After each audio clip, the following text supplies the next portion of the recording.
So if you remember, in last day's class we had um, done something called as trajectory planning. Okay, so this is what we did last class, and in that we have observed that this trajectory planning is nothing but finding the right path or the trajectory between a start and the end of an end effector. Given the diagram was something like this, that if a manipulator is something of this nature, and if this is my starting point and this is my G is my goal, so what will be the trajectory of movement of this end effector? And that primarily was found out that there are different ways in which the one that we actually had discussed was called as the cubic polynomial. Okay, so this was what was discussed. So cubic polynomial, and the primary example or the factor or the equation corresponding to this cubic polynomial was given by something like C0 plus C1t. Okay, C1t plus C2t square plus C3t cube. If you remember, on last day's class also I told you that this cubic polynomial, the cubic actually term, depends on that how many boundary conditions are present. So how many boundary conditions are present? So by boundary condition, what I meant is, for cubic polynomial, the case 1 that we have considered, there were 4 boundary conditions. The first condition was that at t equals to 0 or initial time, the angular displacement was 0. Okay, and it was not 0, it was theta I, it was known, but the angular velocity was 0. So theta 0, this was equal to 0. And also we have found out that at t equals to tf, that is the final time, again that theta or the angular displacement was known as theta f, and the angular velocity was considered to be 0. So this was the case 1 of our study that we did, and based on that we have found out some of the expressions which are required to find out the C0, C1, C2 and C3 coefficient, and finally we came up with a kind of a little large, or I would say a pretty big nature of an expression, and it was primarily was theta t was equal to theta I plus 3 into theta f minus theta I divided by tf square minus 2 theta f minus theta I t cube divided by tf cube. So this was the expression for the cubic polynomial expression for 4 conditions or 4 boundary conditions that we had, and we actually had found out that using this process, if we know for sure the theta f, the theta i's, the final time tf, we can actually substitute over here and we get the result of theta t or the polynomial expression. So let's see, we can solve one numerical, direct numerical, so that the things becomes a little easier for us to understand. So please make a note of this question that I'm going to do. They are very common. These are the very common type, but they keep on repeating themselves in different forms and shape. But the overall idea and the questions remains almost the same. So the question is, let us suppose. Okay, I'm writing here. Let us suppose that the initial and the final condition, that the initial and final condition, final condition or final position, I would say, final position. Please follow this carefully. Let us suppose that the initial and the final position of a rotary joint of a manipulators are 10 degree and 40 degree respectively. I'm writing in short. The detailed question will be there in the course page, so you can find out. So basically, we are trying to find out that at what we are trying to write is that at theta equal to theta I, this is equal to 10 degree, and theta equals to theta f, this is equal to 40 degree. So the question is something like this. Let us suppose that the initial and the final position of theta I and theta f is equal to 10 and 40 degree of a joint, of a rotary joint of a manipulator. The link connected to this joint starts at, see the statement, the link connected to this joint start from rest, it starts from rest and reaches its final position in 3 seconds. Okay. and becomes motionless.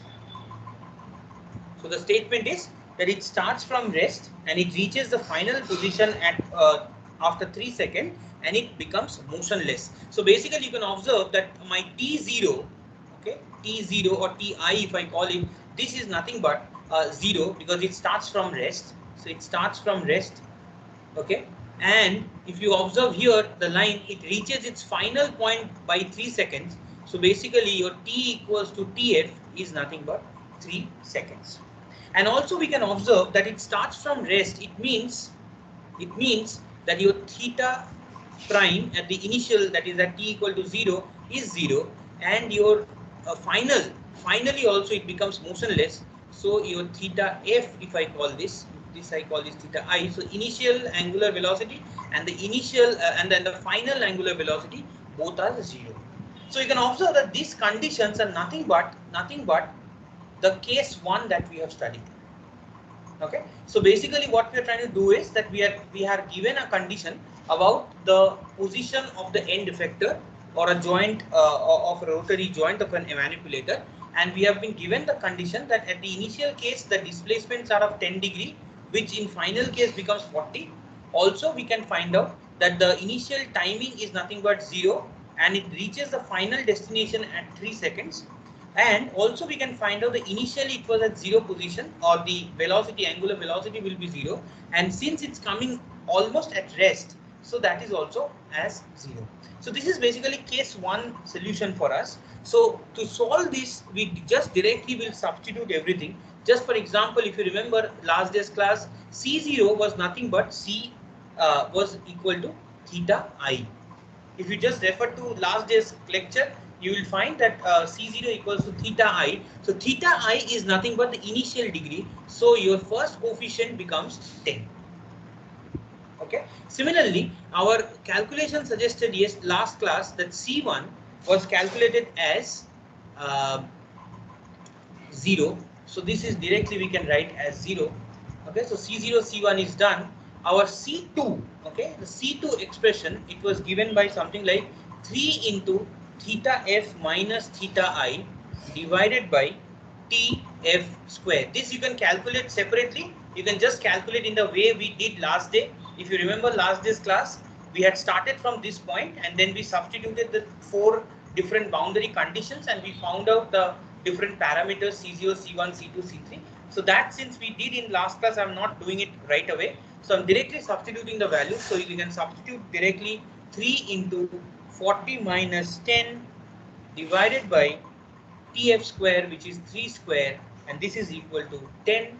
And similarly, we can find out what is the expression for C3, and this will be nothing but minus 2 theta f minus theta I by Tf cube. Again, by substituting everything, we will get 2 into 40 minus 10 divided by Tf cube, which is 3 cube. Please keep a note of this particular question. It's very important because this type of questions you are supposed to get in your term or at any point of time to understand the cubic polynomial. So now from this expression and the elements that we have been provided with, we now know what is C0. Okay, we now know what is C1. Okay, second, we now know what is C2, and we also now know what is C3. So our cubic polynomial will look something like theta of t is equal to C0 plus C1t plus C2t plus t square plus C3 t cube, which we can write it directly as 10 plus, this is 0, so 10 C2 is directly 10, so 10 t square minus 2.2 t cube. So this will be the final cubic polynomial or the trajectory function for the particular manipulator. Now you can observe that if we go on substituting the values of this t, we can get the corresponding continuous function of theta with respect to t. So if you go on plotting this, in fact I did it once. So what we will get is something like this. Your t is somewhere over here, and if you go on substituting in theta t, the graph will start from somewhere at 10 and it will reach something like this. Okay, if you do it in MATLAB, it's a simple code. You can just substitute the values of t and you can get the value of this. Similarly, you can also, the question might ask you to find out what is the angular displacement or angular acceleration. So in that case, what you have to do, you just have to give, you just have to make sure that you can find out what is theta prime t. Suppose the question is asking for theta prime t, angular velocity. What will be the angular velocity? It will be nothing but 20 t square minus 6.6 t square. So this will be the trajectory profile of the angular velocity. So I'll write once again on here. This is the angular velocity or trajectory. We call it the trajectory of angular velocity, and this one is nothing but the trajectory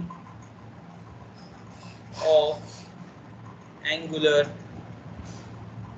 displacement. Okay, so is there any doubt with it? Can everyone followed what I did? Please respond back.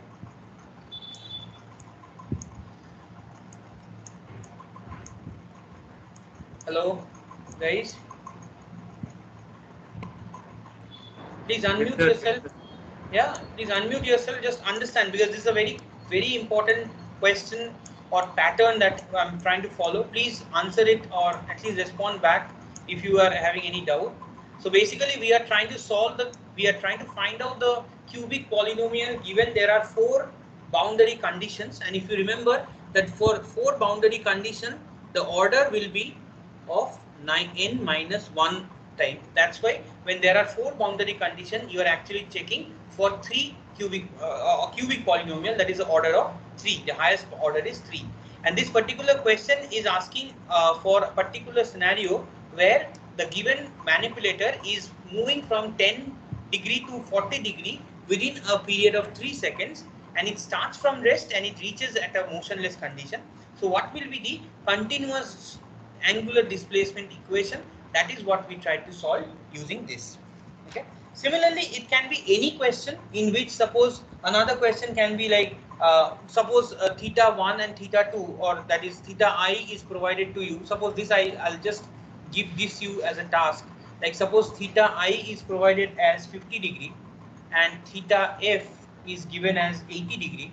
Okay, and your it starts from t equal to t0 equals to 0, and it moves to t equal to tf within 3 seconds of time. Okay, and using the polynomial trajectory, find out that what will be the overall trajectory of this particular manipulator. So this is the given, this is again the same thing what we did, and for even it is given that theta 0 is theta prime is equal to 0, even theta this one equal to 0. So at both the initial and the final condition, the velocities are 0. So again, that is referring to case 1 of the trajectory equation. So basically, in this particular condition of trajectory or the polynomial expression is at most important, because in most of the numericals usually we refer to this particular statement. Now, along with this, the other 2 cases, okay, the other 2 cases that are prominent. The first one of this is called as the case 2 that we call it, and in which the angular displacements or the velocities, the angular velocities will not be 0. So if I just write it down over here, please make a note of this. So this was my case 1. So my case 2 would be something like this. The case 2 would be, the conditions will be that the initial and final joint angles are known. Okay, so this is similar to the case 1 that we had studied. Okay, in that also we had theta I and theta f known. So in the same manner, initial and final joint angles are known. Also, the difference is that the initial and final angular velocities are not 0. So unlike to the previous case where we were defining that theta prime I and theta prime f were all zeros, here it is non-zero. So if that is the condition, so basically what we are trying to do, we are trying to write something like this: t equals to at t equals to ti equal to 0, theta is equal to theta I, but theta prime is equal to theta prime I, something like this. And at t equals to tf, which is the final time, this is equal to theta f, which is same, but the final angular velocity, that is also not a static one, but there is a value to it. So if this is again, so you can observe that there are 4 given conditions once again. So it again urges for a 3-degree polynomial, 3rd-degree polynomial or cubic polynomial. But naturally, because of this conditions, change in condition or boundary conditions, your equations will change. And what will be the equations and all that, I think you can go through the course page or the material that I'm going to upload, and you will find that this will be a very big expression, okay, using the particular conditions. Okay, so just go through this, because using this also you will tend to know that theta t will be something of this nature: theta I prime tf plus something in the bracket tf square plus something in the bracket as tf cube. So this is the process to calculate C0, C1, C2, C3 remains as it is, but the complexity of calculation will increase a little bit. So that is up to you to perform and get the result. So this is for the second case of scenario. The third case, and that is where we will head to, because that is more important rather than the second case, and that is the condition that is provided over here. Please see this and make a note. So case 3 for the scenario is that if the initial and final values of joint angles are given, so suppose theta I and theta f are known, that is again very common, and you have theta I, that is theta I prime, that is the angular velocity, and angular velocity at the final. So angular velocity at beginning as well as at the final stage, both are known. Okay, along with this, the new thing that comes in, the new condition that comes in is that the angular acceleration in the initial stage and the angular acceleration at the final stage. So angular acceleration at the final stage, okay, at the beginning and the end, is known to us. So basically, if I tell you, now you can observe that there are more than 4 conditions or 4 necessary boundary conditions, so which is more than 4 boundary conditions, because now we have displacement, we have displacement here, okay, we have velocity over here, and we have an acceleration over here. So basically we have 6 boundary conditions that we have to take. And if we are taking 6 boundary condition, that is my n is equal to 6, so my order of polynomial should be of 5. So order of polynomial should be of around n minus 1, so this will be of 5. And this particular arrangement will be generic way, it should be written as theta t equals C0 plus C1t plus C2 t square plus C3 t cube plus C4 t4 plus C5 t5. So you can observe that basically what we are trying to do is that we are just including the different boundary condition, and we want to fit in those boundary condition parameter into a continuous domain function. Okay, so this will be my generic 5-degree polynomial equation. In the same manner, just like we did for the cubic polynomial, we are going to find out all these coefficients C0, C1, C2, C3, C4, C5 based on the 6 possible boundary condition, and we will get a very big, even bigger polynomial expression, and that will be the 5th order polynomial for the particular manipulator. Any doubt till this point? Any doubt till this point? Just see the difference. Just please respond back. Please see the difference in between the case 1 and 2 and 3. each case has its own differences. Okay, so you can observe that in the first case, it was a basic simple case in which the angular displacements at both the transmitter, that is at the starting and the final destinations were known, and it was also assumed that the angular velocities were all zeros. So that was the case 1. Case 2 is when the angular velocity are being considered to be non-zero, and now in case 3 we are adding another attribute or physical parameter to the calculation by including the angular acceleration into it. So now my number of boundary conditions are 6, hence we are trying to find out using a 5 order polynomial, and my polynomial expression should be something like this. Now since the equation becomes much tedious, okay, and that happens to be one of the case that why do we not follow the previous cases or conditions. Just to give you an insight on that, let us try to find out, okay, let us try to find out using the cubic polynomial or the cubic polynomial expression, why cubic polynomial can't be used if I add an acceleration onto it. So what my question is why can't we use cubic polynomial for 6 boundary condition case? Because we observe that when we are done the 3-degree polynomial or the cubic polynomial, it was simpler to calculate or simpler to evaluate. But why can't we use that here?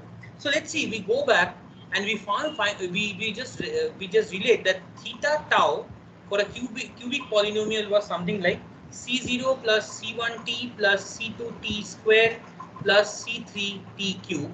Okay, so your angular velocity was given by c1 plus 2c2 t plus 3c3 t square, and if I try to find out the angular acceleration, then basically we are taking into account 2c2 plus 6c3, and there is a t that is available over here.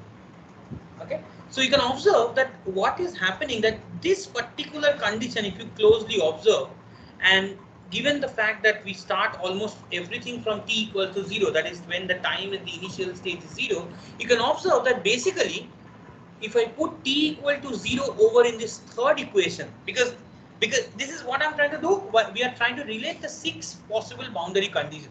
So the first one is fine because we know the displacement and we can find out this equation. We also can find out what is theta prime t. But the problem is with this acceleration, because here you can observe that when at t equal to 0, this happens to be a 2c2 as a constant term. So what does that mean? It will mean that at t equals to 0, so due to t equal to 0, okay, there will be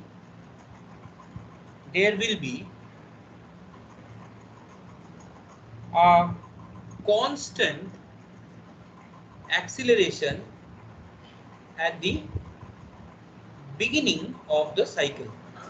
Okay, and naturally you can just imagine that if it at the starting point itself, if the manipulator starts to have an acceleration there itself, anyway it's virtually impossible, but suppose it happens, basically you are having a lot of issues with the it's a major jerking issues or discontinuity that will happen. So discontinuity will definitely happen, and there will be definitely a jerky movement at the beginning, and we don't want that, and that is why we want to increase the polynomial expression in this format. Okay, so am I clear with why we are going for this fifth order polynomial? Please respond back why we are taking this fifth order polynomial. Guys, are you there?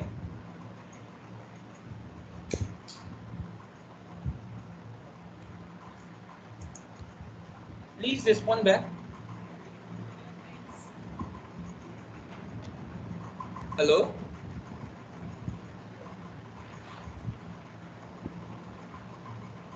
Can you hear me? Yeah, we can hear you. Yes, sir. Yeah. Yes, sir. Please respond back as soon as possible because I sometime there will be some issues with the audio, so I am not able to hear many things. So please respond back. So basically, we have established the fact that why we use the fifth order polynomial, and the fifth order polynomial will naturally be a little complex because of its 5 different sets of coefficients and the calculations regarding that. So in order to eliminate those effects, okay, in order to eliminate those effects, I want to show you something very interesting. So this is where I would like to just highlight. I guess all of you can see this presentation over here. Can you see the presentation here? Yes, sir. Okay, okay. So basically, this is what the equation is looking like. This is already we have done, but to simplify the expressions for this polynomial or fifth order polynomial, we sometimes refer to this as the quintic polynomial trajectory. The same thing is now expressed in terms of a metric representation. So you can observe that what we did here, the basic thing that we did over here is that if we check this, what we did, this theta 0, this omega 0 and this alpha 0, this is nothing but the angular displacements, the initial angular displacement, velocity and the acceleration. So at the initial 0 position, these are the things. And this f that you are looking at, this is nothing but all this angular velocity, displacement and acceleration at the final instance. So this we have given in the left hand side. Now a0, a1, this is nothing but the coefficients. You can see here it's mentioned a0, a1, a2, a3, a4, a5, which in our case was c0, c1, c2, c3, c4, c5. So basically these all are the different coefficients. So what quintic polynomial trajectory or the matrix representation gives us is that if we know this particular matrix, if we know for sure this particular matrix, we can find out what are these coefficient. If we know this coefficient, we can just multiply this matrix and we can get the expression of this final.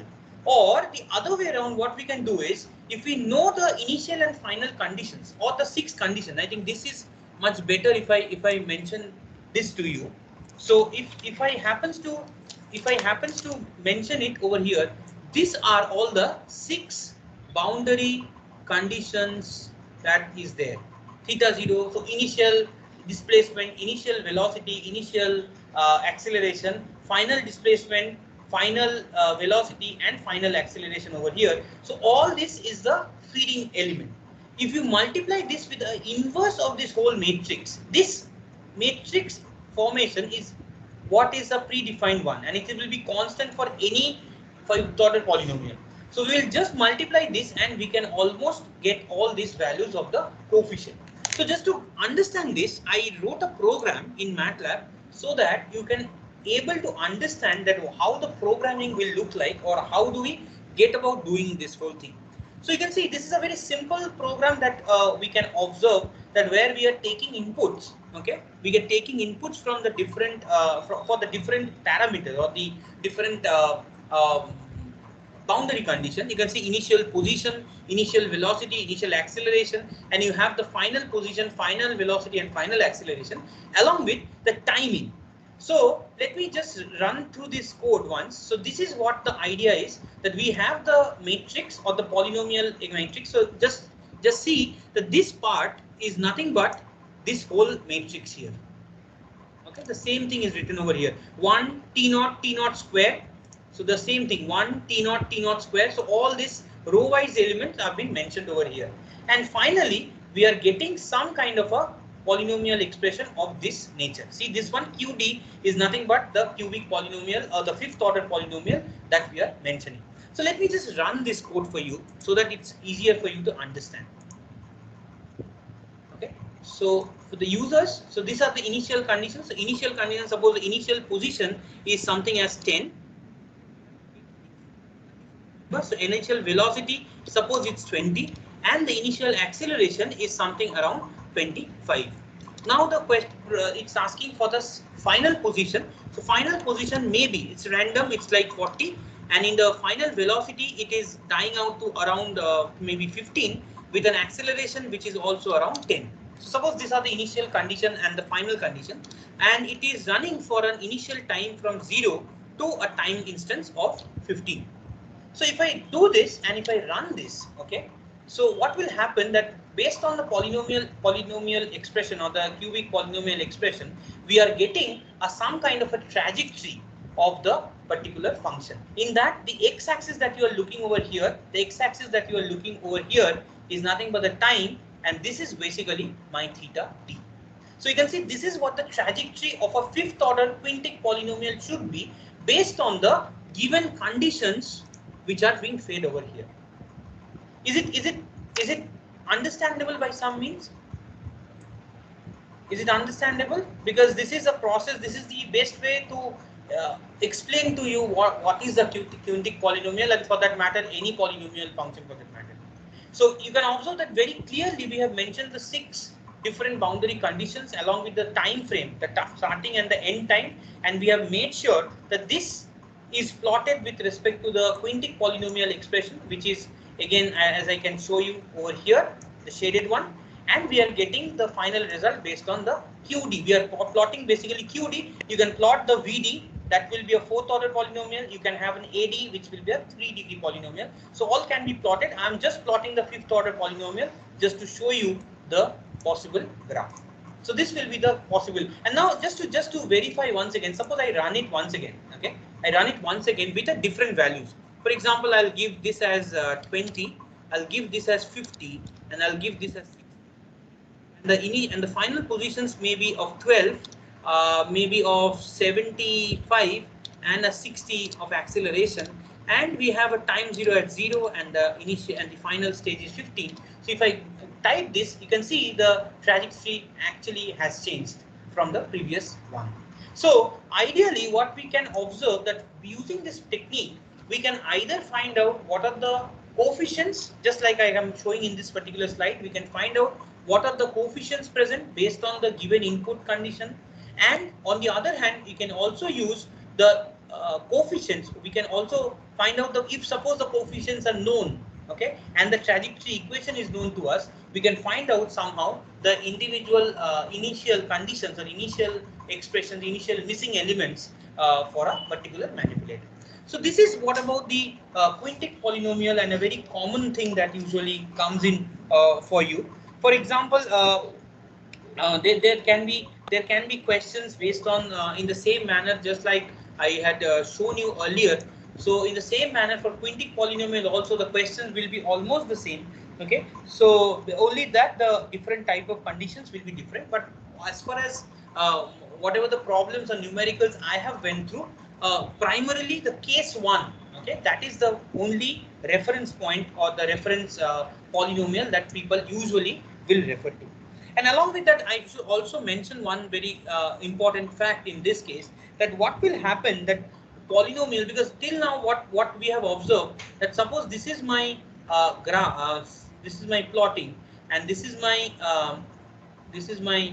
manipulator, and this is my starting point, and this is my destination. So what I told you, that suppose this is my 1, this is my 2, and this is my 3 point. So it will go something like this, it will go something like this, it will go like this, and it will come this point. Now what we have not considered over here is obstacle. Okay, obstacles we have not actually considered over here. So the cubic or the polynomial or the 5th order polynomial that we have referred to is without any obstacle. But suppose if there are in between obstacle if present, so basically what we can do is first a higher order, a single high order polynomial can be used. Okay, so that's one of the option. Second is that if you are going through m via m points, okay, if you are going via m points where there are m number of obstacles present, then basically whole of the trajectory can be broken down into m plus 1 cubic polynomial. Okay, m plus 1 cubic polynomial. So basically Between S to 1, we will form one kind of a cubic polynomial. Then between 1 to 2, we will form another cubic polynomial. Suppose in between there is some obstacle. Okay, some obstacle is present over here. Please follow this quickly, carefully. See, if there are obstacle in between, what will happen? That between S to 1, we will have a separate cubic polynomial. Between 1 to 2, there will be one cubic polynomial. 2 to 3, there will be another cubic polynomial. And like that, it will move on. So this is one of the common and the most important aspect of trajectory function for our definition. The other thing that comes in handy and also is very important at an instance, and that is called as a linear trajectory function. This is another way of defining. Okay, we'll go to a new page. This is another way of representing the trajectory function. We call this as linear trajectory function. Okay. As I told you last day itself when we were talking about what are the different techniques, in that the first one was cubic, the second was the fifth order polynomial, and the third one was the linear trajectory function, as I'm mentioning over here. So what linear trajectory function indicates is that suppose I have a profile of this nature, that this is my t, this is my time, and this is my theta. Okay, and if I have a theta I somewhere over here, and we have a theta f, okay, suppose over here theta f. So the linear trajectory indicates that it will be a linear graph. Okay, this is my t equal to 0, and suppose this is my t equals to tf. So the linear trajectory function, which is very hypothetical in a way, gives us a trajectory of a linear function which connects between the initial, the starting point and the final point. But as you can observe that this can't be, because at the initial stage, whenever you are starting at this point, okay, or at ending at this point, there should be some time over which the velocity at both the starting and at the end should die out. So there should be a sufficient time after which the end or the source and the destination should be reached. So this whole diagram can be modified to a little extent, and that modification is what we call as the parabolic blend. So we are discussing parabolic blend. Okay. So what is that? Just see this diagram and you will be able to understand what I am trying to make out of it. So this is suppose my graph. Suppose this is my graph. So this is my linear portion. Okay. So suppose this is this is very similar to the diagram that I have drawn over here. But the parabolic blend, what it does is that it will indicate that there should be the initial portion will be somehow made a parabolic, and the final stage also should be made a little bit parabolic in nature, so that this point A, okay, suppose this point is A, this point is B, this point is C, and this final point is D. So our D or this whole process of involvement, or if we consider this is the whole journey of the spectrum, okay, of the joint angles. So what we are looking at, that this is my initial point. So this is my t equals to t0.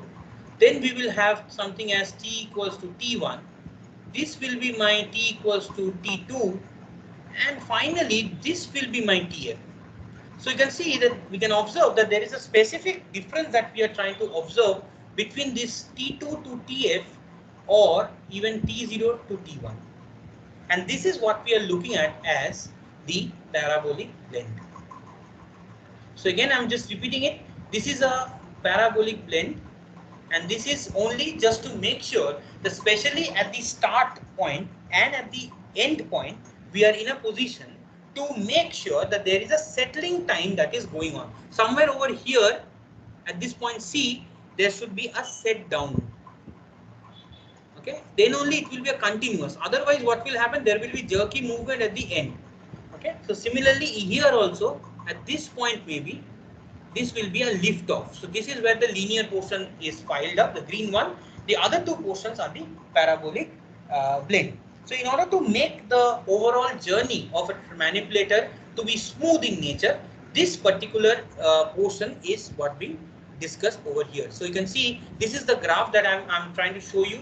Okay, so this is the graph that I'm trying to show you. So this is the lift off, this is the settling down, and this is the final curve that you're looking at. Similarly, the velocity and the acceleration profile can also be plotted in the same manner. You can observe that the velocity will naturally increase in this particular region.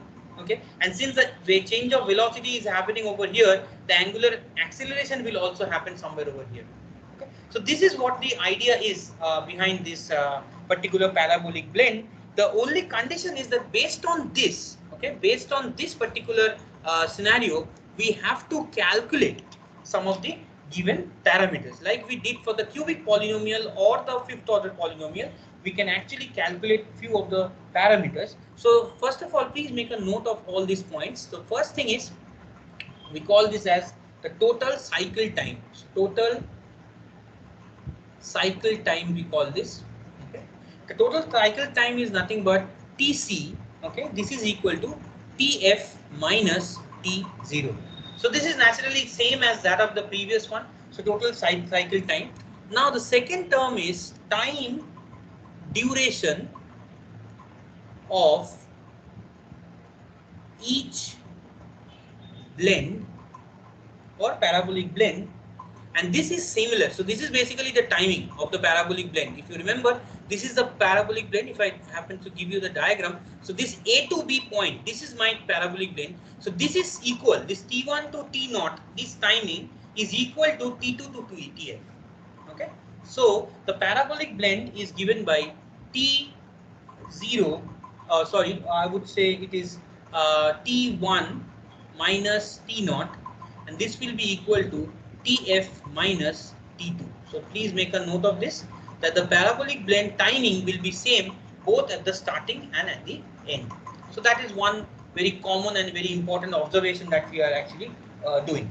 Now we also have to find one trick over here, and that is pretty observable in fact, that whatever happens, okay, whatever happens, the angular displacement, okay, the angular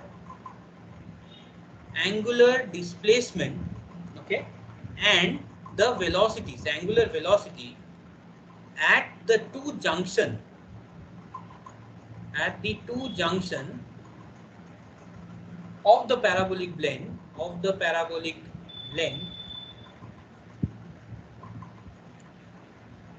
okay, blend, okay, should be found out, and you can observe from your understanding itself that if suppose whatever the velocity that it attains at this point B, this will be carried forward over all throughout this linear portion, and after that when it comes to C, it should die out somewhere over here. So the initial velocity, I'll write it over here, initial velocity at D, okay, initial velocity at D should be equal to the last velocity of the linear portion, because then only the continuity will be there. So whatever the velocity it has attained at C, this should be the starting point at D, then it should die down. Similarly, whatever the velocity it has attained at A, okay, at the end of B, so I'll write it over here. So end velocity of at point B should be equal to the initial velocity of the linear portion. Okay, so this is the condition that we have to follow, and then only we will get a continuous process. So basically it starts from A, it is getting some time to get on the velocity curve. Then when it attains a particular velocity, it will continue to have that velocity all throughout. Okay, because you can see in the velocity profile itself that within this linear zone it is almost constant, so there is no change. So basically that is being represented over here. So we can observe that within this linear zone there is no change in the velocity, but whatever the velocity is at this C, this should be the initial velocity of the next parabolic blend. So based on that, we can actually equate all these angular displacements and velocity together. So we can write this way. Please make a note again. So the first thing is theta T1. So this is my angular displacement at the initial or at the lift off phase, and that is given by 3 tau 0 plus half of theta double prime multiplied by TB square. So what are the elements? You can see T naught is already given over here. T1 is already given here. So what we are trying to find out is the angular displacement at this T1 instance, given that it has started from T naught, and that is being given over something like this. And if you remember, if you are finding difficulty in understanding this, please remember that we had already done in physics something of this nature, that the displacement is nothing but initial velocity multiplied by time plus half acceleration into time square. So this is the equation. Just relate this to equation. Please note this theta, this is one factor. This is called as magnitude of acceleration or deacceleration. Correct? So this is the angular displacement at theta 1. Similarly, we can find out what should be the angular displacement or the angular velocity at theta 1. So this will be given by theta prime T naught plus theta double prime multiplied by TB, where this also comes in from the laws of physics that V is equal to U plus acceleration into time. So based on the generic physical parameters in physics, we are now trying to find out the two factors at point T1. So these are all done with T1. T1 is what? The starting point. Remember, T1 is the point at liftoff. So similarly, we need to find out all the parameters at this point T2 as well. So if you try to find that T2, so this will be theta of T2, that is at the final point, that when we are reaching, this will be nothing but theta TF. This is very simple to actually to find out. You can do it. We can see it in the course material when I'll upload, because of the fundamental process. So maybe what I'll do is I'll just derive this little bit here. We have some time left, so I'll just show you this little bit. How do we get this value? So as I already told you that the symmetrical property indicates that theta TF minus theta T2, that is the blend region, should be same. So theta T1 minus theta T0. So this is basically we are equating. Okay, so due to symmetry, okay, we can say that at the final point, the parabolic blend is equal to the displacement, that the parabolic blend displacement element that is present, length, is actually same as that of the initial. So here, from here, you can easily find out that theta TF is nothing but theta. So rather, we are trying to find out theta T2 is equal to theta TF minus theta T1 plus theta T0. So this is what the equation for the displacement at the T2 position is, angular displacement. And similarly, we can also find out theta double prime, okay, or the velocity, that is. So theta T2, if I consider, this is not there. Okay, so this is not there. This is given by theta T2 minus theta T1 divided by T2 minus T1. This also comes from the very similar origin of, so this is my velocity. Velocity is equal to displacement by time. So this is basically velocity is equal to displacement by time. So this is what we are trying to do. So we can get the angular velocity as well. So again, you can observe that this provides the same 4 different conditions also. Okay, we can find out what are the 4 different conditions, and we can substitute, and we can get the resultant matrix. So based on this, if I can try to solve, I just want to show you one small little numerical on this so that it becomes clear to you. So let me check this as a parabolic blend. Suppose that same parabolic blend is present, and I have the following parameters. So calculate, okay, or calculate the question is calculate the angular velocity and, okay, angular velocity and angular displacement based on the parabolic blend equation, based on parabolic blend process. Okay. So basically what we are trying to do, we have already achieved this. We have already drawn a graph. So suppose this graph is provided to you and the following parameters are also provided to you. What are the parameters? For example, the parameters are that at t equals to ti, so this is equal to 0. So initial point is 0. Theta I is equal to theta 20 degree. Okay. Your theta prime, that is the initial point at theta at time equal to 0, the angular velocity is 0. Other condition involved, t equals to tf, that is the final time is around 12 seconds. Okay, your theta f is nothing but 74 degrees, and finally it has come to rest, so the final velocity is also 0. Okay, and also the time duration of the or the magnitude, that is what we discussed, the magnitude theta double prime is 2 degrees. Suppose this is also given 2 degrees per second.